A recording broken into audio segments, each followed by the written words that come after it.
Hello à tous et bienvenue sur ce nouvel épisode de MVP. Aujourd'hui, on accueille Amandine Blard qui va nous parler un petit peu du coup de son expérience en tant que Head of SEO sur un beau site du coup d'accessoires de moto, etc. Amandine, comment ça va? Ça va super et vous? Très bien. Salut Amandine, salut Paul, merci beaucoup pour ta venue sur le podcast. Franchement, ça avec grand plaisir. Ça va être sympa. Donc je vais rappeler moi rapidement les performances du podcast. Donc sur YouTube, on est à 1250 abonnés, donc ça fait toujours qu'augmenter. Donc merci à tous, merci à toutes les personnes encore une fois qui laissent un commentaire. Et sur Spotify, aujourd'hui je voulais faire un point spécial parce qu'il y a une nouvelle fonctionnalité sur Spotify qui est sortie. En fait, c'est la possibilité de laisser un commentaire tout simplement.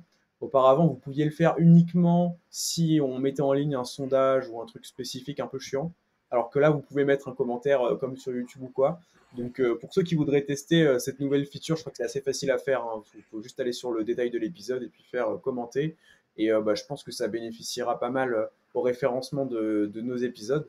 Donc, merci d'avance à toutes les personnes qui le feront. Et puis, on remercie encore une fois les personnes qui mettent 5 étoiles sur le podcast.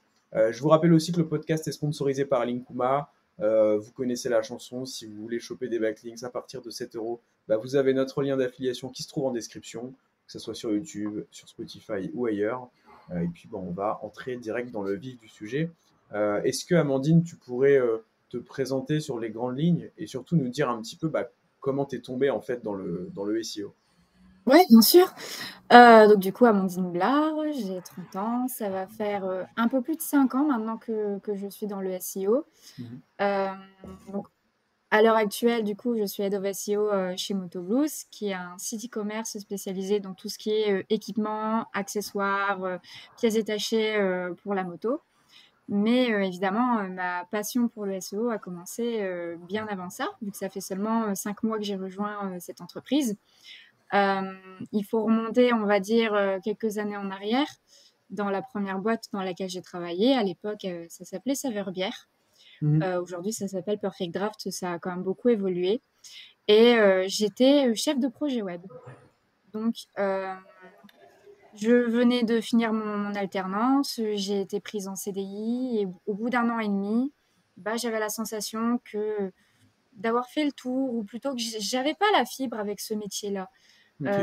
J'accrochais pas et je voulais quitter l'entreprise. Et en soi, c'était un petit peu dommage parce que j'adorais l'identité de la marque, j'adorais la culture qu'on avait, le projet, j'aimais tout. Mais voilà, j'étais plus en phase avec le métier que je faisais et voilà, je voulais partir. On arrivait en février, au moment des entretiens individuels, et Michael, mon boss, me dit va y avoir Julien, le grand patron, à ton entretien individuel. Et là, grosse panique, je suis en mode et merde, je vais pas pouvoir demander mon augmentation. Et en fait, la raison de sa venue à mon entretien était très simple. C'est qu'il ouvrait un poste en SEO et qu'il voulait me le proposer. En Ok. sachant que je n'avais absolument jamais fait de SEO de ma vie. J'étais juste l'intermédiaire avec l'agence SEO qui nous envoyait les recommandations. Donc moi, je faisais en sorte que les développeurs les appliquent, je les testais et je les mergeais. Mhm. Mais j'avais aucune notion du tout de tout ça. Et, euh, et j'ai un peu réfléchi et après tout, je me suis dit, chiche quoi. Vas-y, challenge accepted. J'ai rien à perdre après tout, qui tente rien à rien. J'allais quitter la boîte dans tous les cas. Là, si ça marche pas, c'est pas grave, ça changera pas les plans. Et puis, si ça fonctionne, tant mieux, j'aurais peut-être trouvé ma voie finalement. Et c'est exactement ce qui s'est passé. Donc, je me suis retrouvée à la tête du coup du SEO d'un site comprenant des millions et des millions et des millions d'URL parce qu'il il y avait beaucoup de duplicates à l'époque. C'est un peu là-dessus que je me suis fait mes armes. Par contre, c'est vrai que quand j'ai pris le poste, on m'a dit, par contre, attention, on ne te forme pas. Tu te débrouilles.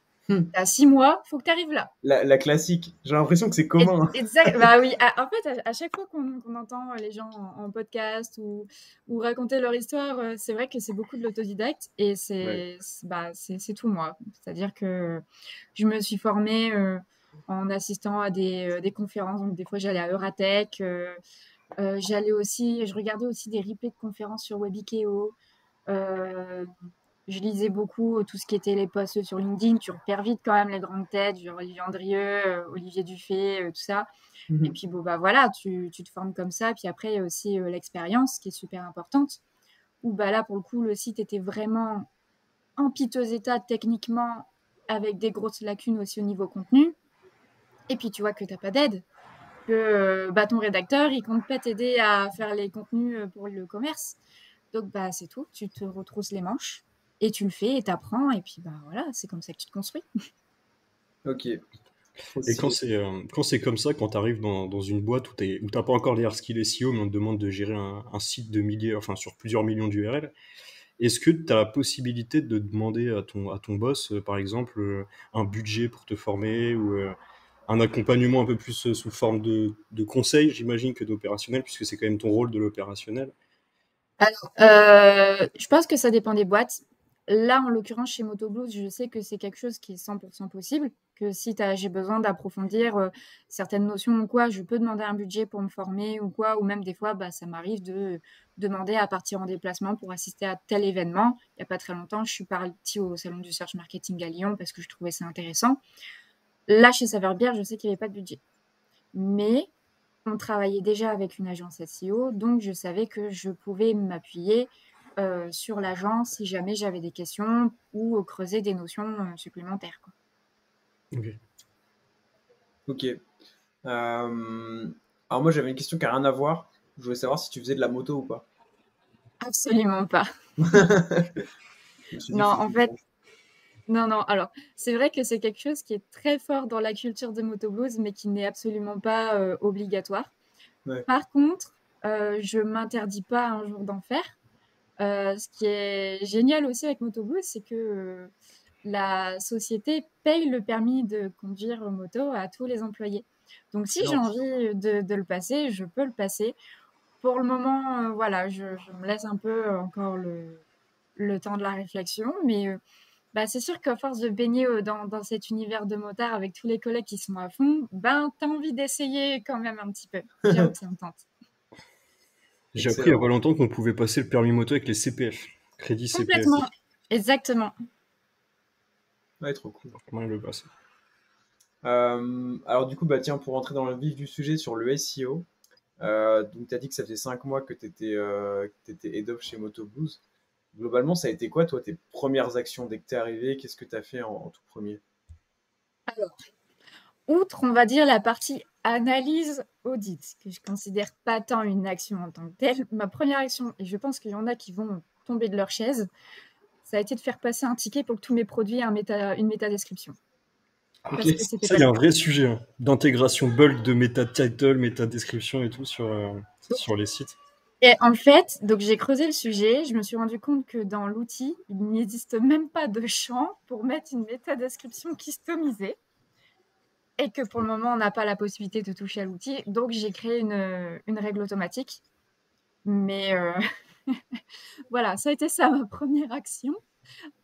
À côté du coup, bah, de tous les audits que j'ai réalisés pour prendre un peu la température et connaître un petit peu mieux le terrain. Ok.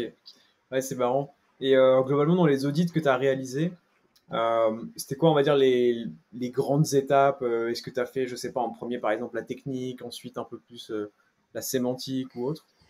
Ouais, j'ai plus commencé par la technique parce que je savais que c'était sur ça que j'allais être principalement attendue pour les prochains gros projets de l'année. Ok. Euh, Donc, tel que je m'y suis pris, je me suis dit, bah, je vais le faire un peu par typologie de page, en fonction de leur importance de leur part ou par rapport au business. Donc, j'ai d'abord commencé par tout ce qui était page list, évidemment, pour comprendre un petit peu c'était quoi la gestion. Est-ce que c'était une gestion en paramètres ou libre des facettes? Et du coup, comprendre aussi un peu derrière comment le crawl et l'indexation, ça fonctionnait. Repasser sur toutes les sections, l'arborescence, les notions d'hreflang, de sitemap, parce que Motoblow, ça existe également en plusieurs domaines. Les notions de base, comment les titles ils sont construits, comment les métadescriptions ils sont construits, est-ce que c'est des règles automatiques, est-ce que j'ai des possibilités de customisation, jusqu'où je peux partir, même dans la customisation en termes de facettes, etc. Quels sont les comportements aussi par rapport au JavaScript, parce que malheureusement, de nos jours, il y a énormément de sites qui sont codés comme ça en Java et qui, derrière, ne compensent pas avec le code source ou le server-side rendering. Donc, voilà, j'ai mis quand même un certain temps à analyser tout ça. Et après, je suis passée les pages marques, les pages d'accueil, le blog. Voilà, j'ai un peu passé toutes ces typologies-là au fur et à mesure. Et j'en suis arrivée à un constat assez dramatique, c'est pas le mot, mais assez inquiétant. C'est-à-dire que de l'extérieur, tu te dis Motoboost, c'est un gros site, c'est que ça doit tourner, etc. Et c'est vrai qu'en termes de référencement, on est loin d'être mauvais, mais il y a quand même beaucoup de défaillances. Oui. Et on va tout casser, on va tout recommencer, hein, parce qu'il y a de quoi faire. Mais ça, c'est marrant, moi aussi, à l'agence, c'est quand je vois des prospects grands comptes, souvent, c'est là que tu te rends compte que tu sais, les très gros sites, t'as un gros pilier notoriété, souvent avec une marque qui est souvent tapée sur Google, beaucoup d'autorité, donc ça rank, mais tu te rends compte, tu arrives sur la page d'accueil, tu regardes, il n'y a pas de balisage. C'est vraiment quelque chose de récurrent que je vois sur les grands comptes. En fait, les grands comptes, à chaque fois, c'est pour souvent des basiques qui sont pas encore intégrés, je comprends pas toujours. Si je repense un peu au cas de Saveur-Bière, parce que c'est quand j'ai pris le rôle chez Saveur-Bière, c'était exactement ça. C'est pareil, c'était un grand compte et au final, il y avait beaucoup de lacunes techniques. Très souvent, c'est parce que ce sont des startups qui se font racheter et où il y a énormément d'investissements. Alors, ils vont vite, ils mettent très, très, très vite des briques. Sauf qu'au final, ils vont tellement vite qu'ils prennent pas en compte l'aspect référencement, parce que peut-être qu'à ce moment-là, ils n'ont pas d'experts à l'instant T pour aiguiller les choix. Et en fin de compte, on empile en fait des briques comme ça, mais sans qu'elles soient bien posées. Et puis au final, on se retrouve avec la tour de piste. Ouais, et je pense que tu as un intermédiaire aussi, parce que je dis grand compte, mais là, typiquement, Motoblues, tu vois, il y a une head of SEO dans la boîte, donc forcément, les choses se mettent en place. Je pense que c'est aussi les comptes un peu intermédiaires qui peuvent être déjà très très gros, et en fait, qui ont des chefs de projet digital sur plusieurs aspects, mais au final, t'as pas le SEO qui vraiment est capable de mettre en place tout ça, quoi. Complètement. Et très souvent, le chef de projet digital se prend pour un SEO, et alors qu'il fait du SEO de 2010. Soyons clairs. Hein. Il fait du Yoast, quoi. Exactement. Ou même pire, parce que justement chez Perfect Draft, quand j'avais récupéré la partie anglaise, je me suis frottée à un chef de projet qui se prenait pour un SEO. On était quand même passé 2020 et il me disait non, mais il faut remplir toutes les balises meta keywords. Non, C'est la top prio, je crois. Donc j'étais un peu en mode non, Oui. Va falloir revoir tes notions là. Ouais, c'est marrant. Et c'est vrai que c'est un constat que je me suis fait aussi parfois quand tu fais des pré-audits ou juste que je reçois une demande de Presta SEO, tu check vite fait le site, tu te dis ouais, ça c'est un gros site, c'est un beau site et tout. Et juste, tu ouvres Detailed SEO et tu vois que juste les bases sont pas du tout respectées, genre il n'y a pas de title optimisé, comme tu disais, il n'y a pas de H1, ou alors il y a genre 4 H1 sur la page, tu te dis ouais, ok, il n'y a pas un travail minutieux qui a été fait, quoi. Mais, Et par contre, c'est sur ce genre de site que tu peux avoir des résultats incroyables, parce que du coup, il y a déjà énormément de contenu, ah il y a bah oui. beaucoup d'autorité. Tu fais un coup de balisage, tu peux avoir une croissance de mots-clés qui se positionnent quasiment instantanée. Tu refais un petit Ouais. peu d'UX. D'ailleurs, Amandine, je sais pas si tu as vu l'UX d'Okara, mais je sais pas si tu connais J'ai Okara. envoyé le site et j'avais regardé. Ah oui, je te l'avais envoyé, ouais. Ouais. Et franchement, ça, c'est un truc tout con à mettre en place. On en a parlé avec Paul sur le podcast, et ça peut apporter des résultats pareils comme du balisage quasiment instantané. Donc, c'est des opportunités sur ce genre de site qui sont vraiment incroyables, quoi. Ouais. Euh, Et d'ailleurs, tiens, c'était pas une question prévue, mais quand tu as, fait tes audits, donc là, tu nous as parlé un petit peu de JavaScript SEO, de facettes, paramètres d'URL, etc. C'est quoi le point où tu t'es dit, non, là, c'est chaud, faut vraiment changer, ou faut vraiment faire quelque chose? C'est quoi? C'est plutôt le JavaScript? L'arborescence. L'arbo? En fait, le socle technique est très limité. Et du coup, ça fait que, par exemple, pour les airbags, je peux avoir 3 entrées pour les airbags, mais 3 URL différents, Ah avec oui. des produits qui ne sont pas exactement les mêmes. Pareil pour les GPS, pareil pour les intercoms. Et du coup, ça crée énormément de duplicates, énormément également de cannibalisation. Et donc ça, c'est le premier point qui va pas. Et deuxièmement, en fait, je me suis rendu compte que on se bride au niveau du parcours client. Dis-toi qu'en fait, MotoBlue, ça a un potentiel mais énorme en termes de parc de mots-clés et de trafic à générer. Et là, on doit peut-être en exploiter 70% avec le socle technique actuel, parce qu'en fait, on a tendance à enfermer l'utilisateur dans un parcours. En fait, par exemple, si tu cherches blouson moto, tu vas systématiquement tomber sur la page blouson moto homme. Parce que dans la navigation, tu as blouson moto homme, tu as blouson moto femme. Tu mets une femme, elle rentre dans sa. Enfin, elle cherche blouson moto, elle tombe dans celui de l'homme pour retourner derrière dans celui de la femme. En fait, Ouais. ça fait plein de clics, c'est pas très UX.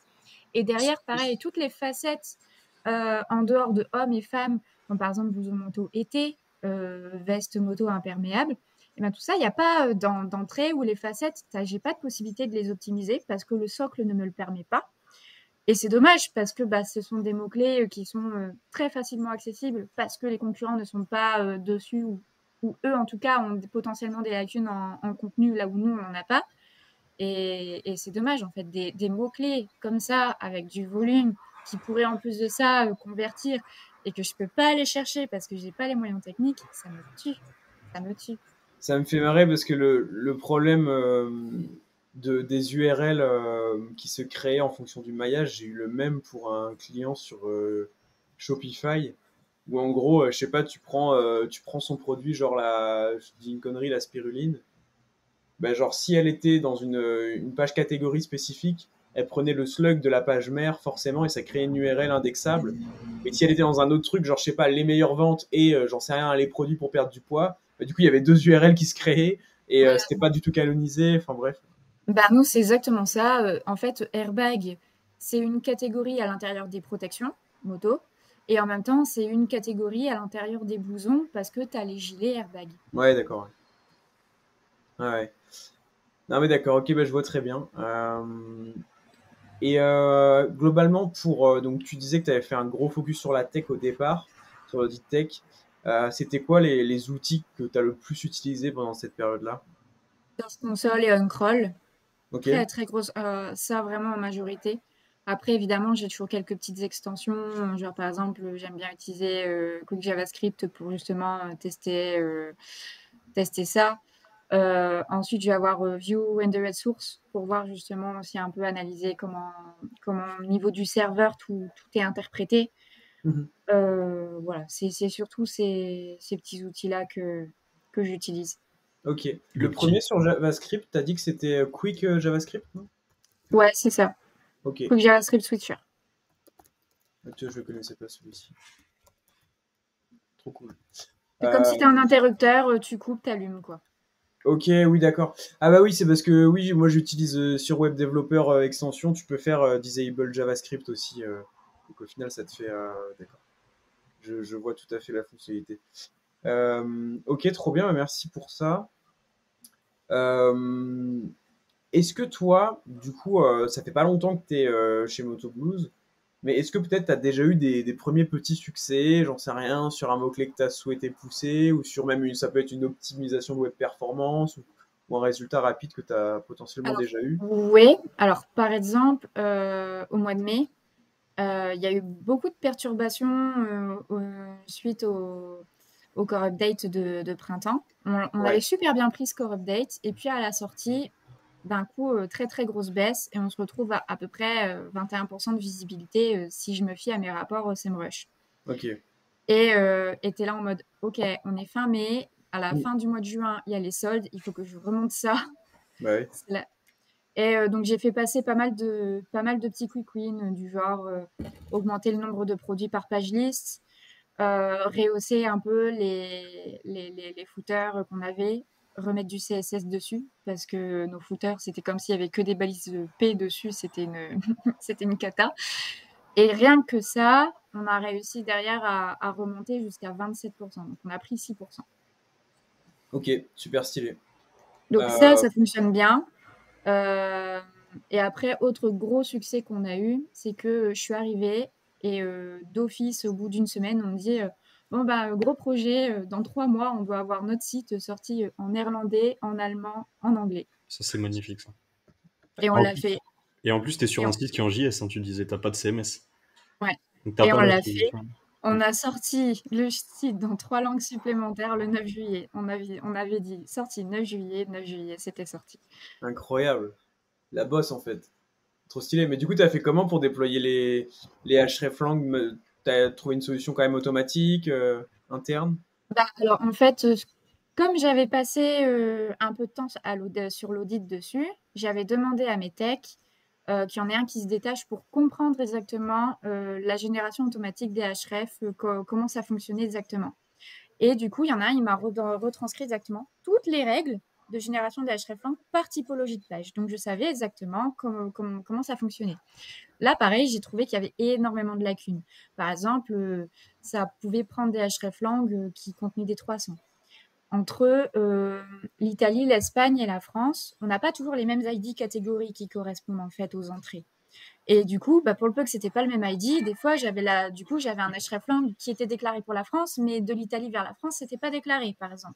Ah Donc oui, tout d'accord. ça, j'ai tout remis au propre, j'ai tout remis à niveau, et ça a matché. Ça a bien fonctionné. Ok. On a pris du temps, mais c'était ok. Ok, trop bien. Euh, Maintenant, j'ai une question un peu plus générale pour toi. C'est pas forcément lié à Moto Blues, mais pour toi, ça va être quoi les top critères d'une bonne campagne SEO, d'une campagne SEO qui marche, qui est pertinente? Je risque de revenir au basique, hein, mais c'est une campagne qui convertit. Je dis ça parce que sur les réseaux sociaux, que ce soit X ou LinkedIn, on voit trop souvent des gens qui parlent du SEO en étant trop focus trafic. Et on oublie que derrière, le trafic, c'est bien, mais le but derrière, quand même, c'est de convertir. Et c'est super Hmm. important. Et quand je construis mes campagnes, moi, j'aime bien toujours me poser la question où, quoi, comment. C'est-à-dire, à quel endroit je veux être visible exactement de la SERP, qu'est-ce que je veux rendre visible et comment je m'y prends pour que ce soit le cas, de façon à ce que je cible bien la personne et que surtout je lui apporte la bonne réponse. Parce que c'est ça l'essentiel du SEO, c'est de répondre à un besoin de recherche avant tout. C'est pas juste, allez, je décide de créer l'article et puis on croise les doigts, ça va fonctionner. Non, moi derrière, je veux faire du chiffre d'affaires. Hmm. Ouais, c'est clair. Bah ouais, ça c'est aussi un truc que j'essaie de répéter au max, mais moi je trouve que c'est pas mal sur LinkedIn que je vois des posts parfois qui passent en mode ouais, regardez, j'ai fait tant de clics, ou le pire, encore pire, regardez, mes impressions, elles augmentent. Genre, enfin, c'était tellement loin de la conversion, mais après, oui, ça peut être un premier signe, hein, je dis pas le contraire, mais C'est un premier pas, mais il faut pas s'arrêter à ça. bah, En fait, le chemin par rapport au tunnel d'achat du SEO, il est encore très très loin. Parce que c'est bien de créer de l'impression, mais derrière, tu dois encore passer par la phase de considération et de décision. ouais, tout à fait. J'ai Et une étude de cas là-dessus qui est un peu dans la thématique de la moto. C'est dans la thématique des turbos. Le prospect, il arrive avec 2000 visiteurs SEMrush par mois, donc c'est pas grand-chose, tu vois. Et au final, il me dit qu'il fait 10 millions de chiffres d'affaires par an, ce qui est énorme pour un site qui fait 2000 de trafic mensuel sur SEMrush. Et en fait, ce qui se passe, c'est qu'il avait positionné que de la requête transactionnelle à si faible volume par mot-clé que SEMrush n'arrivait pas à les identifier. Exemple, turbo plus modèle de voiture plus modèle de turbo. Tu vois, ça fait zéro sur SEMrush tout ça. Sauf qu'il en avait positionné 10 000. Et donc le gars, il a un site qui fait 10 millions de chiffre d'affaires avec 2000 euros de trafic. Et ça illustre vraiment bien ça, parce que les transactionnels, pour le coup, généralement, c'est des petits volumes de recherche. Ce qui n'est pas forcément le cas. C'est des petits volumes, mais c'est une typologie de mots-clés qui performe bien par rapport à de l'informationnel où oui, t'attrapes des gros volumes à la limite si tu arrives à bien te positionner. Mais si c'est de l'informationnel, en général, ben forcément, tu réduis tes chances de convertir derrière parce que l'objectif principal de l'utilisateur, c'est de s'informer, c'est pas d'acheter. Ouais. Et vous travaillez quand même l'informationnel, du coup, sur Motoblues? Oui, oui, oui. On travaille toutes les typologies de mots-clés. C'est juste que voilà, l'informationnel est majoritairement géré par le blog. Aujourd'hui, je ne suis pas 100% satisfaite de l'utilisation qu'on fait du blog. C'est quelque chose que je souhaite retravailler complètement cette année. Mais, euh, mais on touche à tout. Ok. D'ailleurs, sur l'informationnel, c'est toi qui m'as recommandé Tot SEO. Je l'avais entendu plusieurs fois passer, hein. Tot SEO, Tot SEO. Mais bon, quand t'as un outil, moi j'utilisais à l'époque Sroo. Je sais pas si tu sais dire Sroo, Amandine. On va peut-être Non. la tester. Mais du coup, Tot SEO, franchement, canon comme outil. Et aussi le fondateur de Tot SEO, Paul Grillet, si tu passes par là. Merci beaucoup du coup pour la conférence et le petit podcast. Et à ce niveau-là, est-ce que Tot SEO, tu l'utilises que sur de l'informationnel ou tu peux aussi l'utiliser un petit peu sur de la page catégorie, sur de la page produit ou vraiment c'est... Tu peux aussi l'utiliser sur de la page catégorie pour optimiser tout ce qui est footer SEO, comme j'aime appeler. Très souvent, en fait, en bas de page, tu as toujours un petit espace où tu peux glisser un petit bloc. En général, bon, on dit toujours c'est 600 mots max, histoire que ça bouffe pas non plus trop de place au niveau de l'UX. Et ben, mine de rien, ça, c'est un levier qui est quand même très puissant pour faire de l'optimisation parce que il y a très très peu de concurrents qui exploitent réellement cet emplacement-là. Et, euh, et moi, j'aime bien utiliser TOT quand même en complément. Euh, je reste quand même très focus sur, on va dire, l'intuition. C'est-à-dire que pour moi, euh, je pense que le SEO, c'est intuitif parce que quelque part, comme tu réponds à un besoin d'un utilisateur et qu'au final, on est tous utilisateurs, on utilise tous Google, Bing, peu importe, au quotidien, bah, tu sais exactement si tu tapes telle requête, à quoi tu t'attends. Quelles sont les grandes questions par rapport à tel besoin, euh, au- par quoi tu as besoin de répondre. Et du coup, en général, ce que je fais, c'est que d'abord, je fais à l'intuition. Je me dis, OK, si j'étais utilisateur, si je voulais aller sur cette page-là, voilà les informations dont j'aurais besoin. Tac, tac, tac. Je fais mon plan, je rédige avec ou sans IA, peu importe. Et seulement après que j'ai rédigé, je vais peut-être le passer dans un outil un peu comme Tot ou Your Text Guru pour voir un petit peu sémantiquement où est-ce que j'en suis. Et c'est plus histoire de me dire, ah ouais, potentiellement, je peux peut-être changer tel mot-là par tel mot-là, ou enfin voilà. Mais je vais pas non plus révolutionner mon texte au final. Parce que, en général, tu vois quand même déjà assez clair dans ce que tu as fait. Et puis, trop se baser sur des outils sémantiques pour faire les choses, c'est pas bon non plus, dans le sens où faut pas oublier que les outils sémantiques, dans la façon très souvent où ils sont codés, ils récupèrent l'existant. Or, le but, c'est quand même de tirer un peu son épingle du jeu pour se faire remarquer. Donc, je préfère fonctionner comme ça, me dire, je pars de ce que moi, selon moi, j'aurais besoin. Si je peux optimiser un petit peu plus avec les distances, c'est bien, mais il faut pas faire non plus que avec ces outils-là, parce que sinon, en fait, ça va trop ressembler à ce qui existe déjà, et au final, on ne se démarque pas. Ouais, bah, je pense qu'on a globalement la même logique avec Antoine aussi. C'est vrai que moi j'ai toujours vu les outils d'optimisation sémantique comme pourquoi pas un plus dans certains cas pour débloquer certaines situations, mais pas la top prio non plus, parce que si tu fais que la sémantique et que t'as pas l'intention, bah il va rien se passer. Alors si tu fais que l'intention très bien et pas la sémantique, bah tu peux tout à fait ranker, même mieux que tes Complètement. concurrents. Clairement.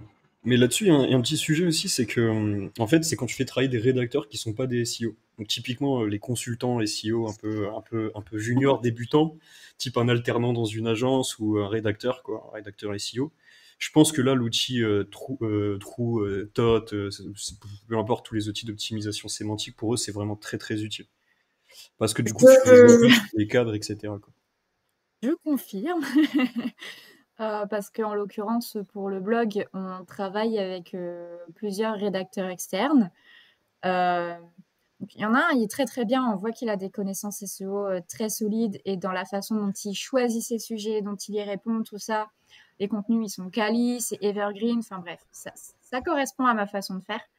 Par contre, il y en a deux. Pouf, c'est compliqué. Alors, à la limite, il y en a une. Elle n'est pas SEO. C'est plus quelqu'un de l'univers de la moto qui est là pour faire du test produit, pour promouvoir des événements et faire un peu plus vivre la communauté, pas que via les réseaux sociaux, mais aussi via le blog pour qu'il y ait une connexion entre les deux. Ok, ok. Quand j'en ai une, c'est quand même vanté d'avoir des compétences SEO. Et puis au final, quand j'ai demandé à l'alternante qui gère justement la partie blog et tout ça, ben tel freelance, du coup, elle a dit qu'elle avait des compétences SEO, mais Elle utilise quoi comme outil? Elle m'a sorti Yoast. Disons que j'ai eu un petit peu peur et commencé à choper des cheveux blancs. Donc, rien que pour ça, là, l'alternante, en l'occurrence, je dois cette année commencer à la former à tout ce qui est théorie pour les stratégies éditoriales, tout ça, cocon sémantique et tout le bazar. On va revoir aussi le fonctionnement au niveau des freelances, certainement. À côté, j'ai pris un package outils sémantiques, mais c'est plus pour ces personnes-là que pour moi au final. C'est histoire de dire, bon, au moins on est tous alignés avec les outils et je veux plus entendre parler de ah ouais, j'ai mis des petites pastilles au vert. Hein. Après, il y a certains outils sémantiques, tu passes aussi des trucs en vert. Moi, c'est que ça. Ouais, mais bon.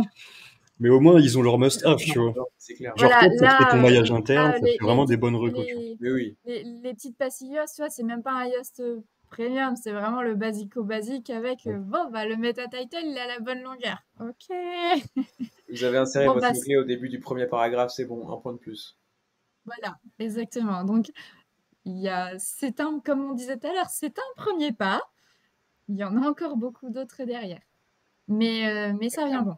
Parce que, pareil, c'est un peu l'autre gros point que j'ai constaté, on va dire, à la fin de mon audit, quand je suis arrivée, c'est que chez Motoblues, il n'y a personne qui sait réellement faire du SEO, alors que le SEO, c'est plus de 30% du revenu de la boîte.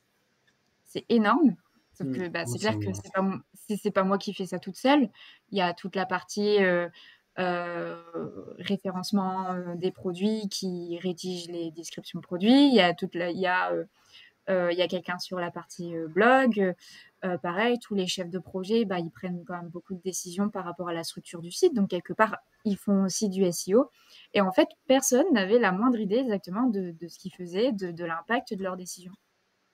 Et du coup, il y a 2 mois maintenant, j'ai lancé une formation en interne, 6 modules de 2 à 3 heures, et je les embête avec ça, quoi.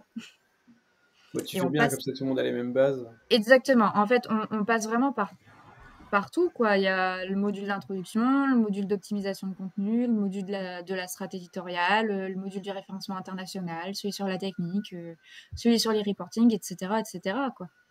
Mais au moins, ceux qui ont un réel besoin par rapport à leur métier, c'est même pas une option, c'est obligatoire. Tu ramènes tes fesses et on va passer 3 heures à t'expliquer les choses, mais au moins tu ressortiras de là.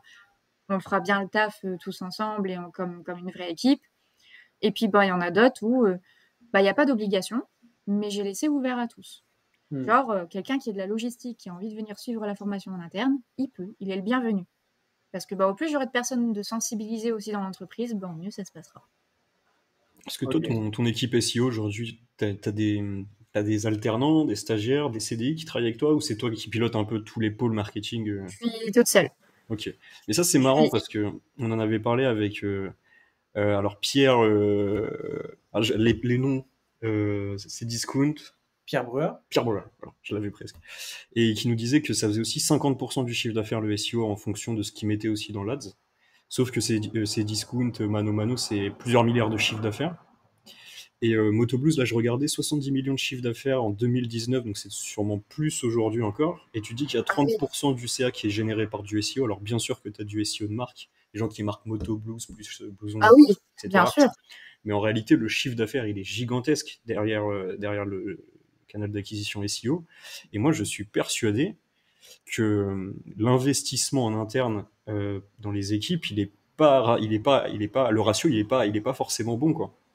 Quand tu dis que ça fait autant de chiffre d'affaires et que tu mets aussi peu de temps de travail sur ce canal, que ce soit pour ces discounts ou apparemment pour Motoblues, j'ai l'impression qu'il y a un problème, moi, perso. Alors moi, ce 30%, on va dire, c'est un constat que j'ai dans les autres boîtes que j'ai fait également. Après, c'est vrai qu'en général, tu as toujours un petit problème de sensibilisation qui existe et qui est important de très très vite venir combler parce que sinon, tu n'as pas de possibilité d'augmenter plus que ça. oui, on aura toujours des projets à mener sur le plan technique ou sur le plan éditorial. Mais dans le cadre d'une entreprise, de le SEO, bah, c'est l'affaire de chacun. On a tous plus ou moins un rôle à jouer, que ce soit l'alternant qui crée la fiche produit, que la personne qui est au service client, qui répond à des avis et qui gère la fiche My Business. Peu importe, en fait. Tout le monde, en fait, a plus ou moins un petit poids à jouer dans cet écosystème. Et plus il y aura de personnes de formées, bah, au plus la machine, elle roulera. Ok. Tac, petite interruption dans le podcast pour vous rappeler évidemment que cet épisode est sponsorisé par Linkuma. Linkuma, c'est une plateforme qui vous permet d'acheter des backlinks à partir de 7 euros, donc vraiment low cost. Des liens low cost mais efficaces, c'est pour ça qu'on les recommande. Et vous avez notamment aussi une fonctionnalité qu'on adore qui est la délégation de campagne. Donc vous pouvez dire à Linkuma, voici mon site, voici les mots-clés sur lesquels je souhaite me positionner, voire même ne pas leur donner de mots-clés, et eux vont se charger de mener à bien en fait une campagne de netlinking qui va vous pousser sur des mots-clés vraiment stratégiques. Donc si ça vous dit, vous avez évidemment un lien d'affiliation qui se trouve en description, n'hésitez pas à cliquer dessus, vous créer un compte et vous faire votre propre avis, sachant que comme c'est une plateforme qui propose des backlinks à des prix vraiment accessibles, vous pouvez très bien tester à hauteur de 30 euros, donc, ou même 10 euros, ou même 7 euros si vous souhaitez acheter un seul lien le moins cher.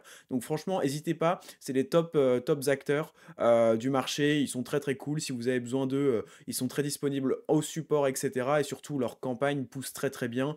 On en a fait les frais personnellement, donc franchement, c'est vraiment chouette. Donc allez-y et on reprend tout de suite avec le podcast. Moi, je voulais savoir, parce qu'on a pas mal parlé, enfin, on a un peu parlé de ton process de création de contenu SEO, notamment le fait que tu travailles avec des rédacteurs, que tu essayes un peu de les éduquer, etc. Mais est-ce que tu pourrais nous détailler peut-être, on va dire, les étapes vraiment de ton process de création de contenu, on va dire du choix du mot-clé jusqu'à l'intégration finale. T'es pas obligé de rentrer dans les détails, mais tu vois, dans les grandes lignes, globalement, comment vous fonctionnez, c'est intéressant. Alors, moi, souvent, c'est pas la méthodologie qu'on applique en ce moment chez Motoboost parce que justement, comme je l'ai expliqué, je veux remettre tout ça à plat. Ouais. Là, actuellement, chez Motoboost, on a un peu tendance à faire contenu par contenu. Et c'est ça qui me pose un peu problème parce que moi, j'aime bien dire le SEO, c'est une maison. C'est tu colles tes briques, mais il faut quand même le maillage qui va avec, faut le ciment, faut tout. Donc là, je suis en train de mettre en place le process qui est, on réalise une étude sémantique par rapport à une thématique, histoire de comprendre exactement ce que les gens recherchent et surtout comment ils recherchent. C'est quoi leur comportement en fait derrière, quel est leur besoin, pour derrière comprendre exactement comment je vais répondre à chaque requête, quelle page exactement, quelle typologie précise je peux mettre derrière, ou quelle zone de la SERP je vais aller chercher. Donc pour ça, évidemment, il y a aussi l'étude de la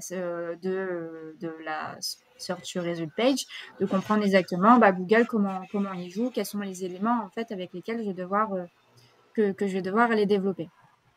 À côté, donc une fois que j'ai cette étude sémantique, que je sais exactement tous les mots-clés que je dois aller chercher par rapport à cette thématique, je fais toute la partie étude d'idées de contenu.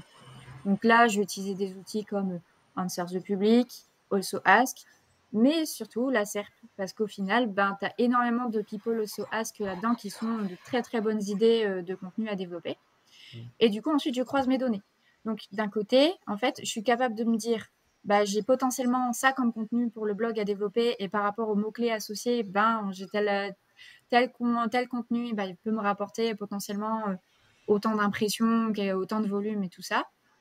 À côté, je sais exactement en termes de page list laquelle va être encore ma page cible, lesquelles vont être intermédiaires, lesquelles vont être du coup auxiliaires, comment je vais construire mon maillage entre tout ça. Et même en fait à l'intérieur du coup de mes pages, on va dire, de mes articles de blog, là-dedans il y a aussi une hiérarchie. C'est-à-dire que pour moi, il y a toujours un article primaire, des articles secondaires qui sont un petit peu plus précis, des articles PAA, People Also Ask, qui sont tout petits, très courts, mais qui ont vraiment vocation à se positionner là, et l'article Hub, qui est une sorte de guide qui regroupe un petit peu tout, mais lui qui a plus fonction à faire du maillage avec justement toutes ces pages de cette stratégie éditoriale et que derrière, je vais essayer de le placer à un endroit stratégique du site, de façon à ce que tous mes articles de blog puissent bénéficier quand même assez rapidement d'un crawl et ne soient pas non plus trop profonds par rapport à l'arborescence. Ok, c'est pas mal. Est-ce que tu peux répéter les 4 types d'articles et Alors, comment t'as trouvé ça? Est-ce que c'est toi qui l'as inventé ou je pense que ouais. c'est un process ça, non? Ben, encore une fois, moi, j'ai appris le SEO un peu au feeling en le faisant par moi-même. Ok. Et en fait, c'est à force de faire des études sémantiques chez Perfect Draft que je me suis rendu compte que j'avais toujours ce fonctionnement-là. Au niveau, en tout cas, de l'article primaire, secondaire et des PAA. Le hub, j'avoue, ça vient de l'agence à qui je travaillais avant qui s'appelle Azeox. Et Aurélien Bardon est un grand amateur de ce type d'article-là parce que c'est vrai que ça finalise le tout au final. C'est vrai que tu as toujours un petit peu. Une agence SEO lilloise, tu vois, Azeox. Je connaissais pas. Exactement. C'est, Que- que- mais pourtant, ça a des références de fou hein, sur leur page d'accueil. Aurélien est excellent. C'est un technicien hors pair.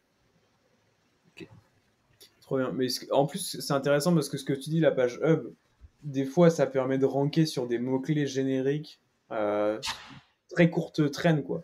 Genre, je reprends mon exemple, je parle souvent d'eux, mais mon client Amosids, là, à chaque fois qu'on veut se positionner sur vraiment le nom d'un produit, genre ashwagandha, ça va être ça va être un guide complet sur l'ashwagandha, sur les bienfaits, les dangers, comment l'utiliser, d'où ça vient, à quoi ça ressemble, etc.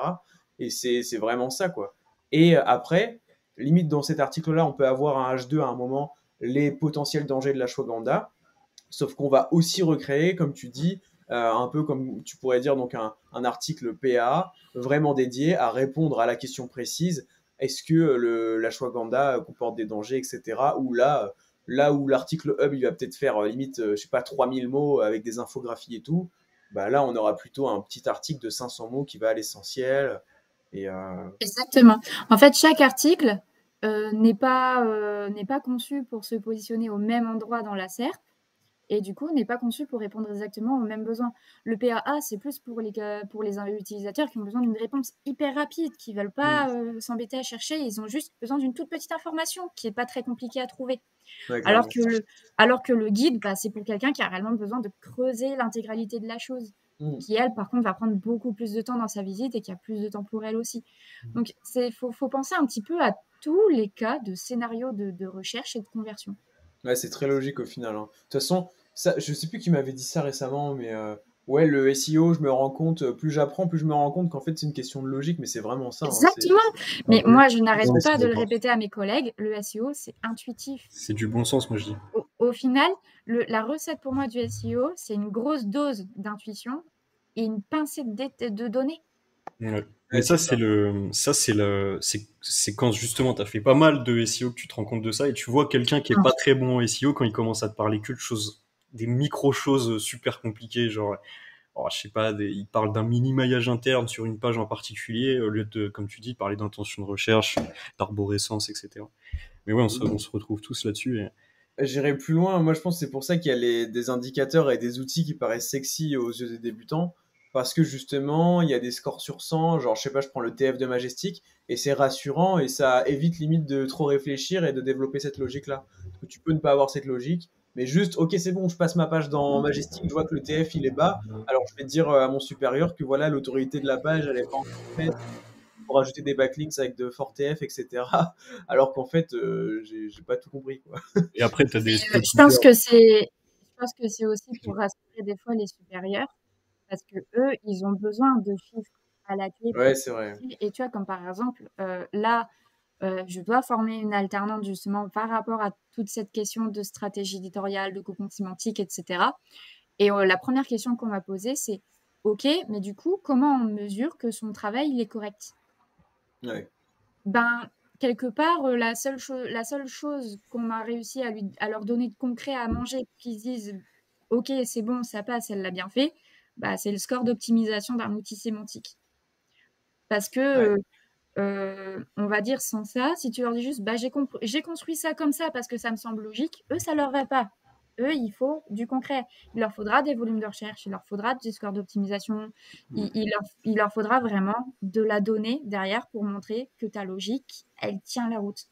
C'est un peu triste, mais là, malheureusement, c'est la réalité du marché et du monde entrepreneurial parce que nos managers ne sont pas SEO.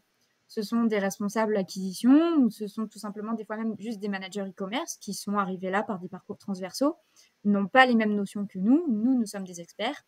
Eux, ce sont plus des stratèges. Et enfin voilà, ils ont besoin de ça. Ouais, clairement.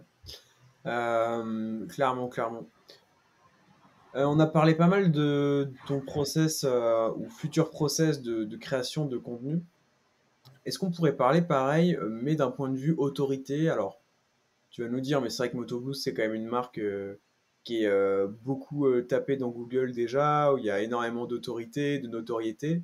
Mais est-ce que tu as prévu vraiment quelque chose de, je sais pas, d'étape par étape, un process très carré pour développer l'autorité, peut-être en achat de backlink, etc. pour la suite? Ou est-ce que c'est pas forcément la priorité au final? Alors, pour l'instant, pour l'année qui arrive là, c'est pas la priorité.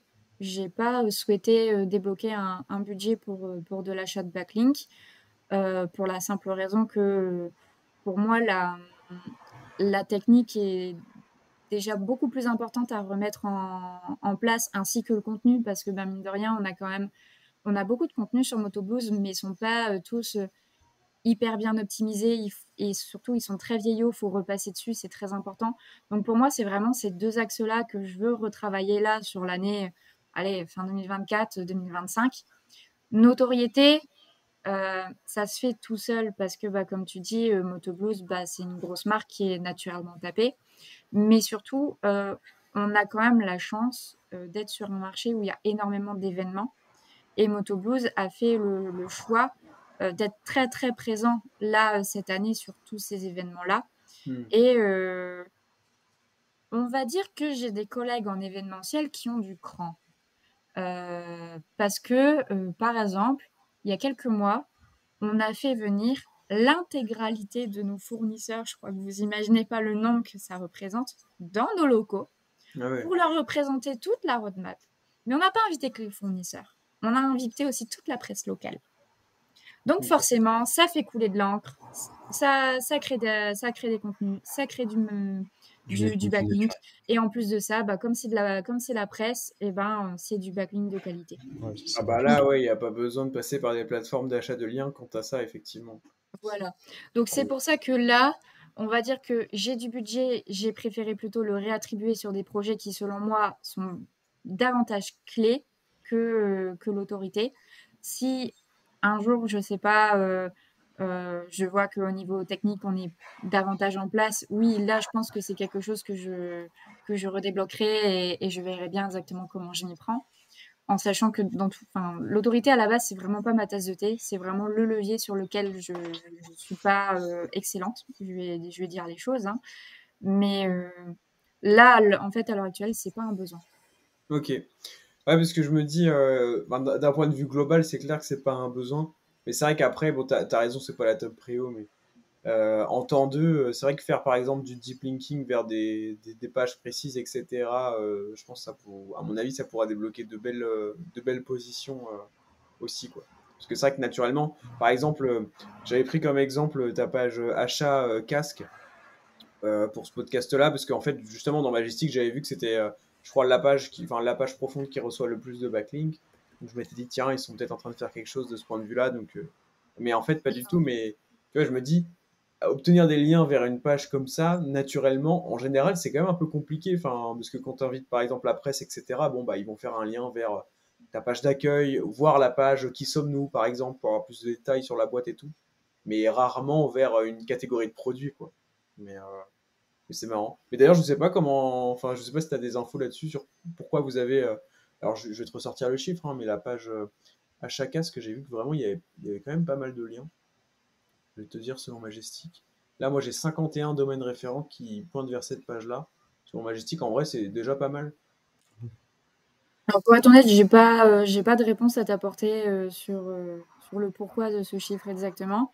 Je pense qu'il doit aussi y avoir des fournisseurs sur lesquels ça joue, parce qu'il y a énormément de fournisseurs qui ont un site vitrine, mais, mais ne vendent pas, et qui du coup pointent les sites marchands. Alors bon, je pense qu'il Ok, n'y a ouais. pas que Moto Blues, il doit aussi y avoir Daffy ou ce genre de sites-là concurrents dans le lot.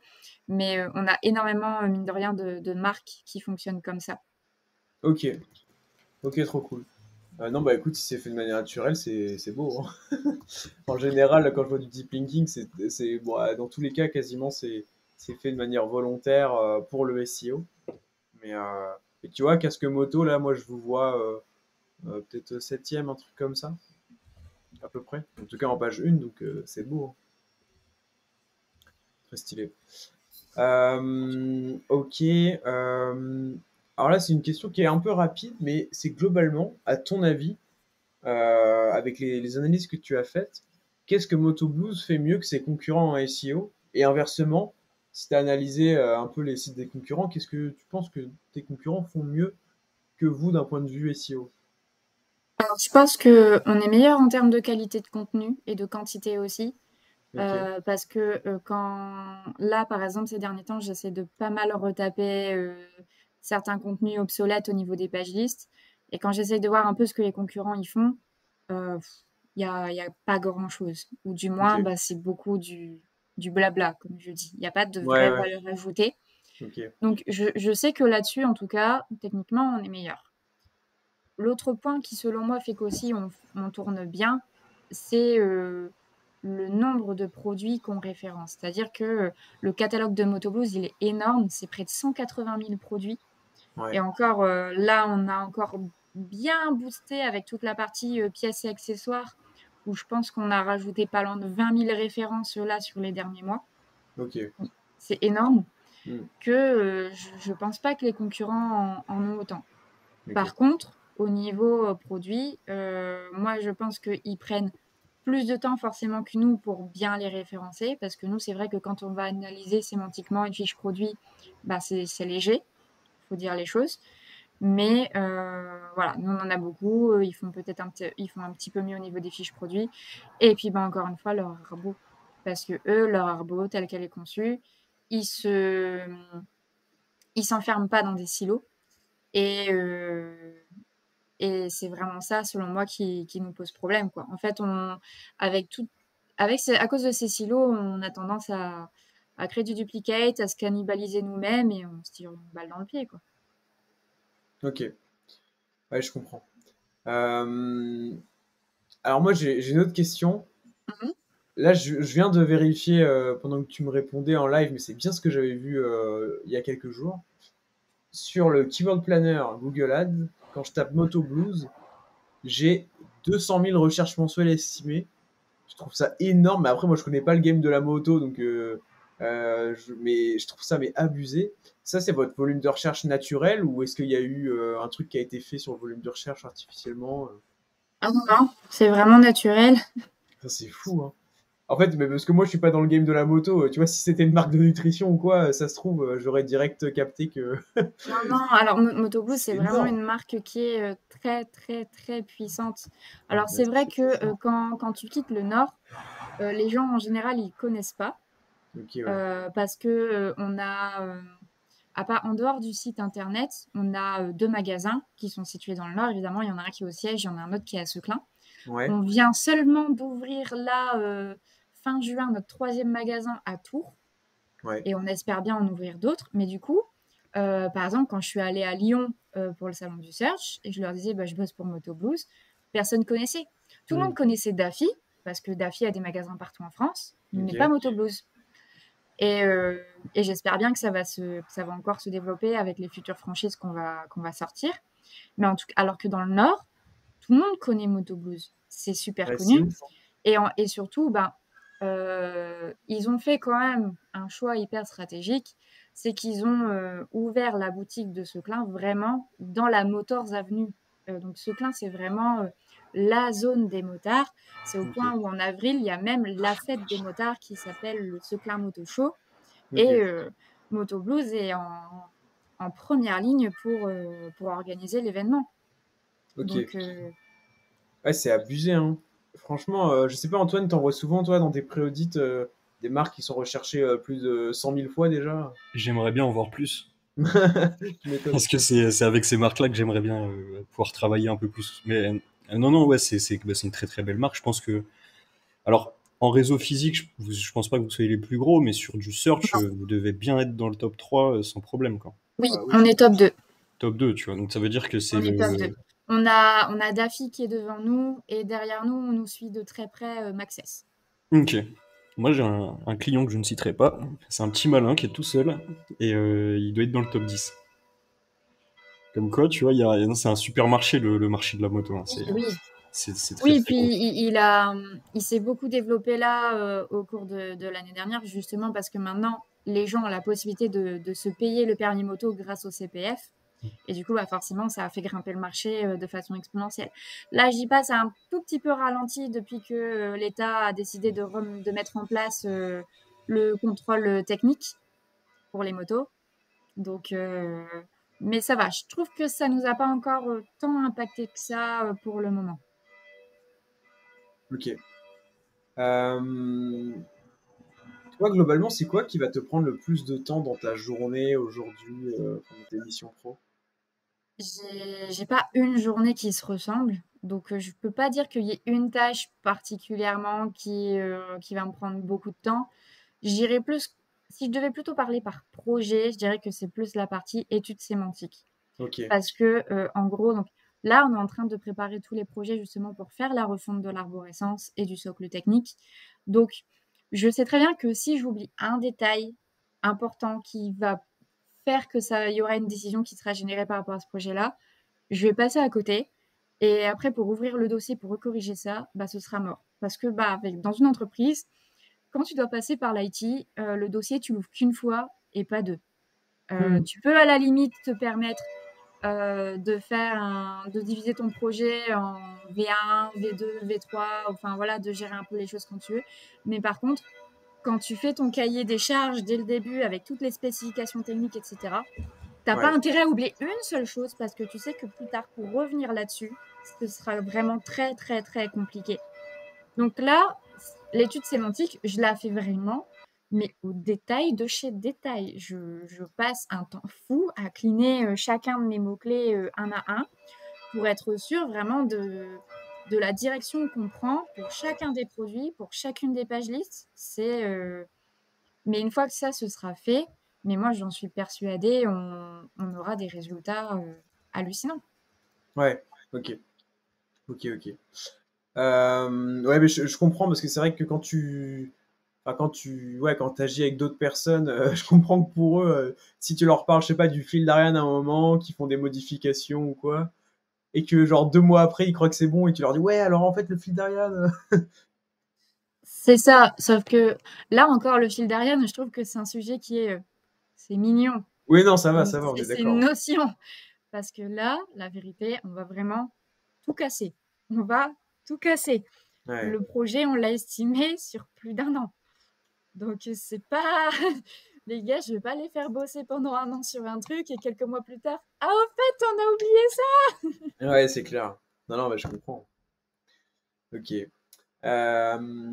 Si on entre un peu plus, si on sort du SEO et qu'on entre un peu plus dans toi, ton mode de travail, euh, aujourd'hui, pourquoi choisir le salariat et pas, par exemple, le freelancing? Sachant que je le rappelle, mais pour les gens qui ne te connaissent pas, tu es quand même assez actif sur LinkedIn, etc. Tu partages sur les réseaux. Donc on pourrait se dire, tu vois, bon, bah voilà, si demain elle veut trouver des clients en freelance, ça devrait bien se passer, quoi. Ah oui, alors je suis très régulièrement du coup sollicitée parce que les gens pensent que comme je suis sur LinkedIn, je suis freelance. Alors ils sont là, ils me demandent des missions et je suis mais je suis pas freelance, je Je suis sais pas. salariée. C'est ça, ça m'arrive très régulièrement.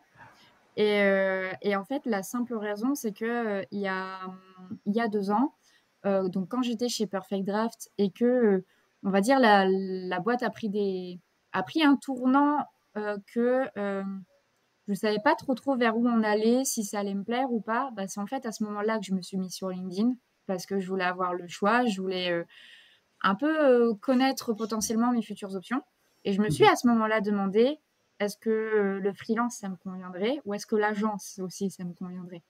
Ouais. Et j'en suis arrivée à la conclusion que je serais incapable d'être SEO autrement que chez l'annonceur. Alors le freelance, c'est tout Ok. simplement pour, l'équipe. Je suis quelqu'un qui a besoin d'énormément d'interactions sociales, j'ai besoin d'avoir des collègues, j'ai besoin de partager un projet, une ambiance avec des gens.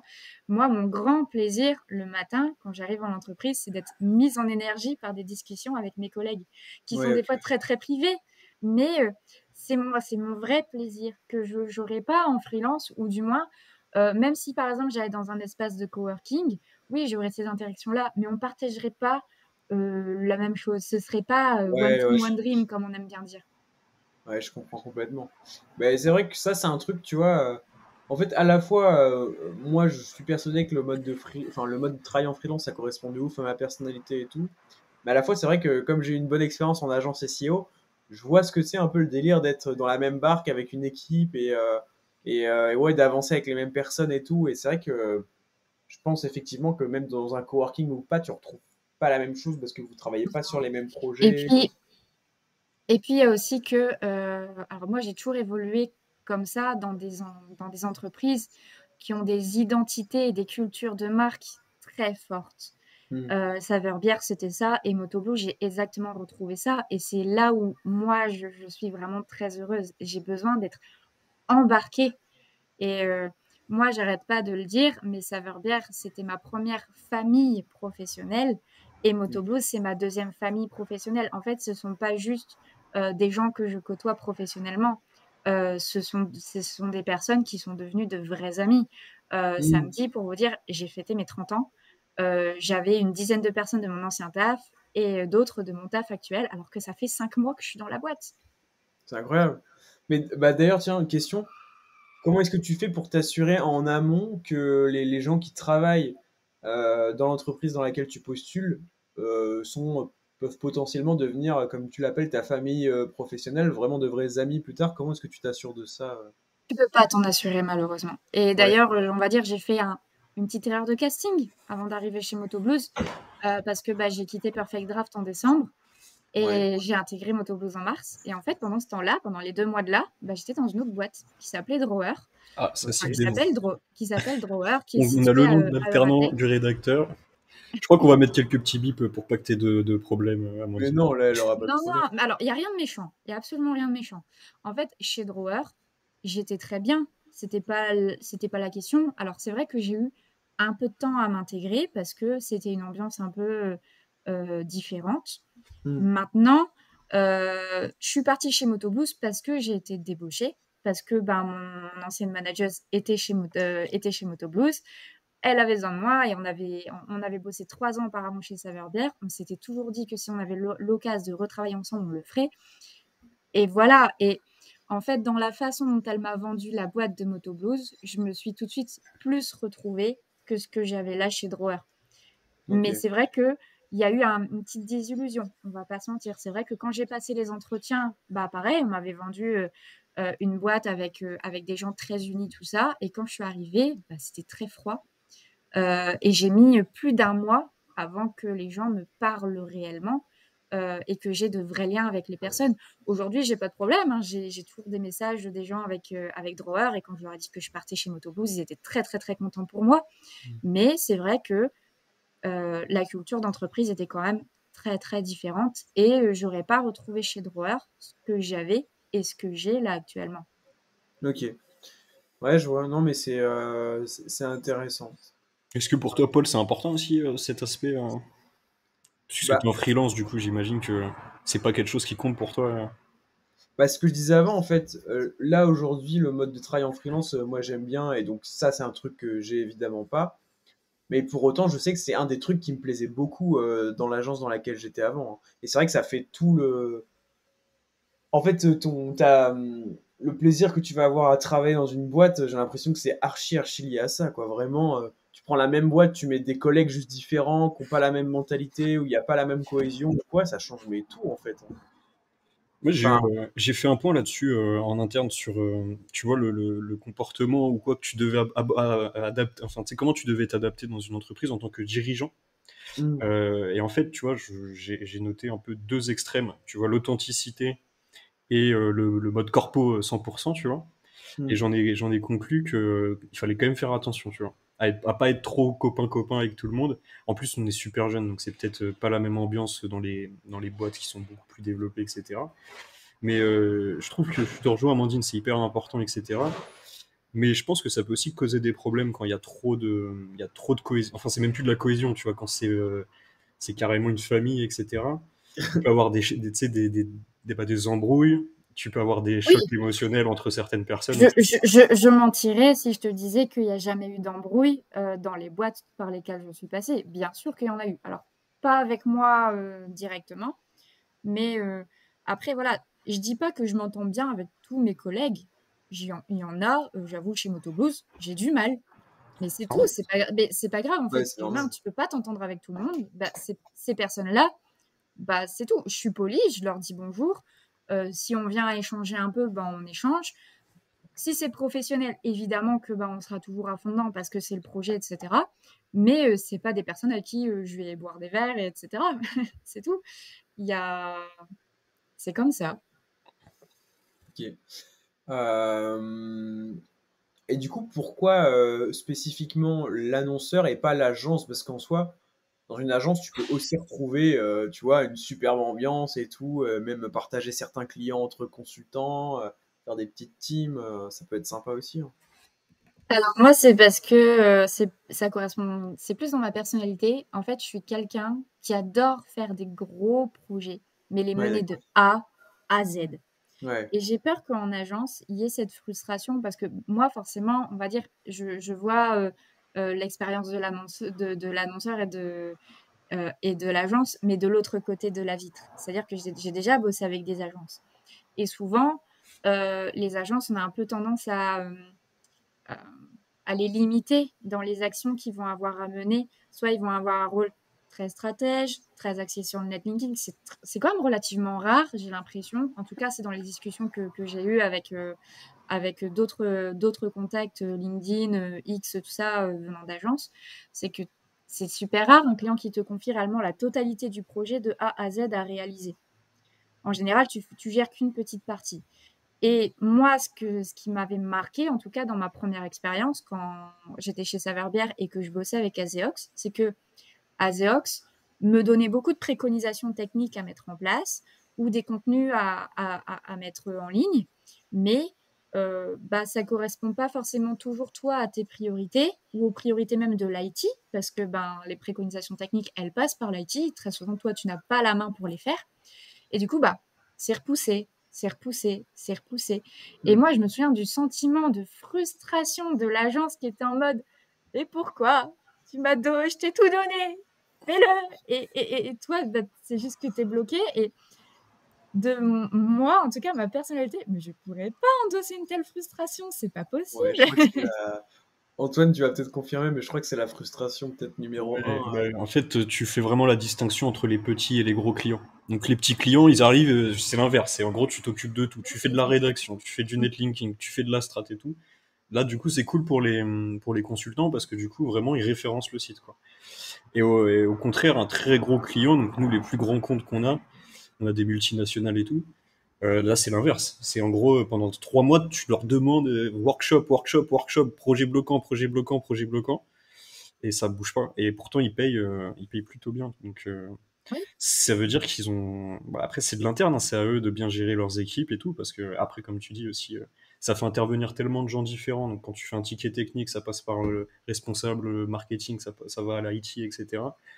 Qu'on peut comprendre aussi, nous, de notre côté, qu'il faut être patient. Un excellent exemple. J'étais chez Saverbière à cette époque-là. Et Aurélien me demande de mettre en place de l'obfuscation de liens sur des facettes pour optimiser notre crawl budget. L'optimisation, j'ai mis 2 ans avant de réussir à la faire passer. 2 ans. Tout ça pourquoi? Parce que le lead front n'avait pas la bonne définition en tête de ce que c'était de l'obfuscation de liens. Et Ok. du coup, il refusait de le faire. Et il a fallu qu'on lui ponde une documentation technique intégrale sur la façon dont il fallait mettre ça en place avant qu'il accepte de le faire. Ok. 2 ans. Ouais, Non, c'est On vrai faut que que a ça. pu bien le faire, hein, mais ça a été très long. ouais. Non, mais je vois, bah, de toute façon, c'est limite un running gag, tu vois, entre consultants d'agence. Moi, je sais que c'était, je sais plus, il y avait un collègue, je sais plus, je crois il y avait un client qui était connu à l'agence pour jamais intégrer les trucs, alors peut-être parce qu'il avait pas de CMS ou quoi, ou que c'était compliqué. Mais tu vois, c'est le genre de blague que tu vas faire au collègue qui est en charge de ce projet-là. Bah alors, Trucmuche, il a toujours pas intégré les trucs. Enfin, On a quand vaut même, mieux en rire, quoi. Mais c'est vrai que ça on peut a être quand même drôle. une petite reco là-dessus, nous, en tant qu'agence, pour éviter ce genre de problème. C'est que si tu mets un en strat, tu mets trois en opérationnel. C'est-à-dire que si tu investis 1000 euros, 2000 euros par mois en consulting, il faut que tu sois en mesure d'investir 6000, 8000 euros par mois en opérationnel. Et si tu fais Ok. ça, normalement, les choses avancent, quoi. Mais c'est vrai que quand tu fais que du consulting en agence, c'est vrai que parfois ça bouge pas. Tu peux avoir- Ok. Ouais, effectivement, ça peut aider. Euh, D'un point de vue mode de travail, est-ce que toi, tu es 100% en présentiel ou est-ce que tu fais un peu de TT parfois? On est en hybride. Ok, Franchement, Motoblues, on a la chance d'être dans une boîte qui est très ouverte d'esprit, qui est très tournée vers l'humain, le bien-être des employés, tout ça. ok, Et trop du bien. coup, alors ça dépend des services. Nous, au service marketing, on a le droit à 2 jours par semaine de télétravail qu'on Ok, répartit comme on veut. C'est-à-dire que il n'y a pas de journée obligatoire où tu dois venir sur place, sauf si évidemment tu as des réunions importantes ou quoi, mais ça, j'ai envie de dire que c'est du bon sens. En fait, Motoblues, tant que le travail il est bien fait et que tu as la conscience du travail, ils vont te laisser toute la liberté que tu veux. Tu peux choisir les horaires que tu veux, tu peux agencer, c'est-à-dire faire des journées plus courtes et d'autres plus longues en fonction également de la saisonnalité et de la charge de travail que tu as à tel moment. La seule chose qu'on demande, en tout cas au niveau du télétravail, c'est que de faire attention qu'il y ait toujours au moins quelques personnes de présentes au marketing. Mais on est plus d'une dizaine, donc en général, ça tourne tout seul, quoi. On arrive toujours à trouver au moins 2, 3 personnes pour être présentes tous les jours. Puis bon, il y a des personnes qui prennent toujours les mêmes jours de TT. Moi, ça change toutes les semaines. En fait, ça dépend vraiment des réunions qui sont vraiment, selon moi, importantes pour être en présentiel ou pour voir des fois certaines personnes. Et puis, bah voilà, donc là, je placerai mes TT, etc., comme ça, comme ça. Il y a des fois où j'arrive pas à placer mes 2 jours de TT. C'est comme ça. Mais je peux en prendre 3 la semaine suivante si j'ai envie ou si j'ai besoin. Pareil, des mm, fois, ça arrive, tu as déjà posé tes 2 jours de TT, le vendredi, tu es malade, t'es en capacité de travailler, mais de chez toi. Bah, c'est pas grave, tu fais un 3e jour de TT. Tant que le travail il est fait et qu'il n'y a pas d'abus, bah, c'est OK. ok. Euh, Trop cool. Euh, Si on parle un peu salaire, on va pas te demander ton salaire comme je sais que tu Non, sais je, plus je, faire je la suis vie. pas sûre que mon patron serait très content. Mais par contre, moi j'avais une question intéressante où tu vas avoir plus d'infos que nous sur le sujet. C'est en gros, à ton avis, c'est quoi à peu près le salaire maximum que tu peux espérer avoir en tant que head of SEO en France, tu vois, peut-être même dans une boîte, j'imagine que le max, ça serait peut-être dans une boîte encore plus grosse que la tienne, alors je sais pas, Cdiscount par exemple. Mais nous, on n'a pas du tout d'ordre d'idée là-dessus, tu vois, on se posait la question en fait avec Antoine. Je vais vous donner une fourchette, on va dire, courante et le max que j'ai vu. Ok, Alors, en général, dans la fourchette que je vois, c'est entre 35 000 et 45 000 annuels bruts. Mais il est arrivé plusieurs fois où j'ai vu des propositions à 61 000 annuels bruts en région parisienne. Oui, c'est ça, Paris-Lille, quoi. À Lille, du coup, t'es Exactement. plutôt sur du 45? Exactement. Entre 35 et 45. Tout dépend encore une fois des profils de boîte. Euh, sur des profils, on va dire boîte intermédiaire ou grosse boîte, tu es plus sur la fourchette haute entre 40 et 45 000. Par contre, des petites boîtes où c'est la première fois qu'ils prennent un head of SEO et ils n'ont pas non plus énormément d'effectifs, on est plus aux alentours des 35 000. ok. Très cool. Bah, merci pour ta transparence là-dessus. Euh, Sinon, que fais-tu à côté du SEO?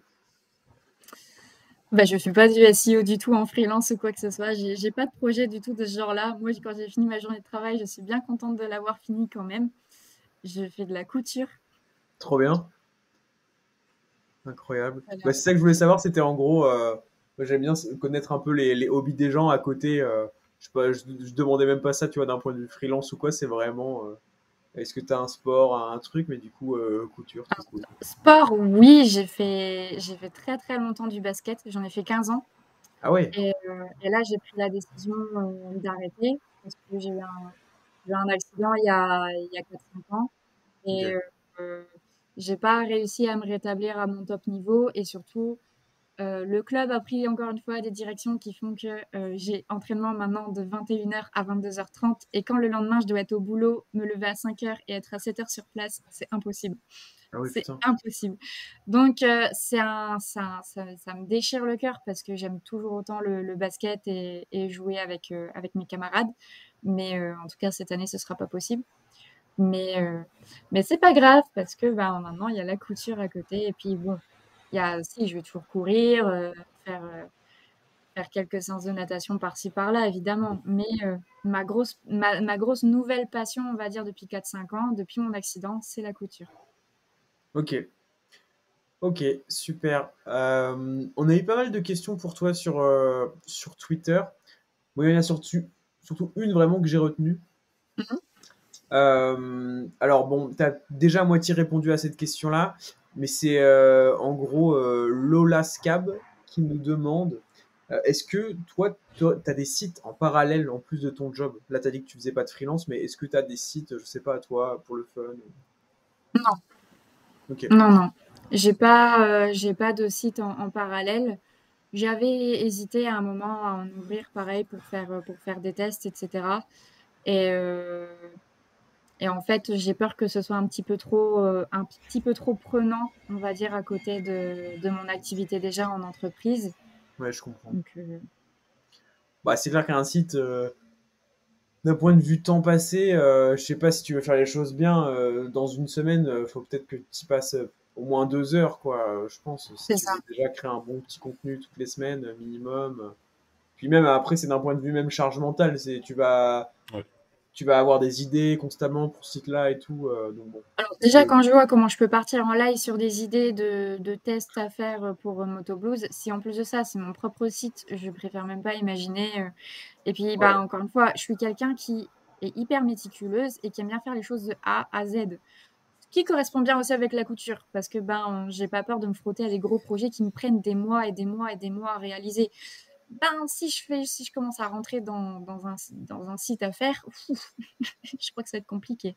Avec mon tempérament, oui, ça va être difficile. donc c'est en gros, soit tu lances pas de site, soit tu lances un site sur la couture et tu deviens la référence de la couture en France. Je me vois pas battre Mondial Tissu, mais je sais que j'aurai l'écro, oui. Incroyable. Ok, trop cool. Bah écoute, déjà, Amandine, merci beaucoup pour ton temps, pour ta transparence, toutes les réponses que tu as pu nous donner. Franchement, ça fait plaisir. Est-ce que toi, là je te demande ça comme ça, il n'y a pas un point, je sais pas, qu'on n'aurait pas abordé, que tu voudrais qu'on aborde, tu- voilà, ça qui peut être intéressant selon toi? Non, pas particulièrement. J'ai l'impression qu'on a vraiment fait un petit peu le tour de ce que je vis, en tout cas actuellement, et même un peu par le passé. Trop Euh, cool. non, je pense que tout ce que j'avais envie d'aborder, je l'ai fait, quitte à déborder un peu des fois des questions, mais je l'ai fait. Non, trop cool. Bah, je sais pas ce que t'en penses, Antoine, mais ouais, je pense qu'on a eu des bonnes petites réponses là. Ah ouais, On a... franchement, c'était très cool. Merci beaucoup, Amandine, comme tu dis, pour toute la transparence, etc. C'est super intéressant de comprendre comment ça se passe à l'envers des décors des grands comptes sur la partie SEO quand moi je bosse en agence et que Paul, on est freelance, donc plutôt sur la partie presta externe. Ouais. Et du coup, ouais, merci beaucoup. Et du coup, encore, c'était très cool, quoi. Je pense que je vais Bah, laisser Paul. c'était avec grand plaisir. Et puis, bah, depuis le temps que j'avais aussi envie de passer sur votre podcast à tous les deux, voilà, maintenant c'est chose faite. Trop cool. Bah, merci beaucoup, Amandine. Et puis, bah, tous les internautes, tous les auditeurs, on vous dit à la semaine prochaine. Ciao. Ciao.